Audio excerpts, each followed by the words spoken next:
தாராபுரம்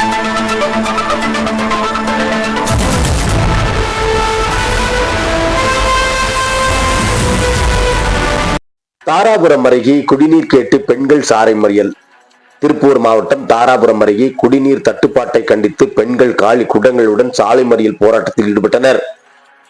தாராபுரம் உடுமலைப்பேட்டை சாலையில் கவுண்டாச்சிபாளையம் புதூர் ஊராட்சிக்கு உட்பட்ட ஜனசக்தி நகர் பகுதியில் சுமார் 200க்கும் மேற்பட்ட குடும்பங்கள் வசித்து வருகின்றார்கள். இப்பகுதியில் கடந்த 4 மாதங்களாக குடிநீர் வழங்கப்படவில்லை என பொதுமக்கள் குற்றம் சாட்டுகின்றார்கள். இதனால் ஆத்திரமடைந்த பெண்கள் தாராபுரம் உடுமலை சாலையில் அருள்ஜோதி செராமிக்ஸ் முன்பு காலி குடங்களுடன் சாலையில் அமர்ந்து மறியல் போராட்டத்தில் ஈடுபட்டனர். தகவல் அறிந்து ஆலங்கியம் போலீசார் சம்பவ இடத்திற்கு விரைந்து வந்தனர்.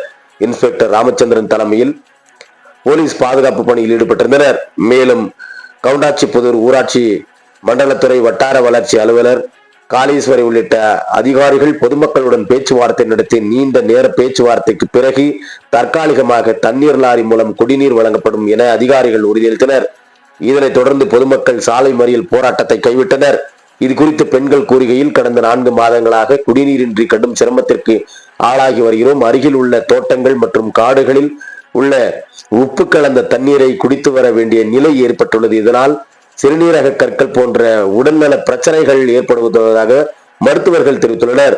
லாரி மூலம் கொண்டு வரும் தண்ணீர் குடிக்க தகுதியானது என்பதை அதிகாரிகள் உறுதி செய்ய வேண்டும். முறையான குடிநீர் வழங்கப்படும் வரை ஜனசக்தி நகர் மெயின் ரோட்டில் காலி குடங்களுடன் காத்திருப்போம் என்றார்.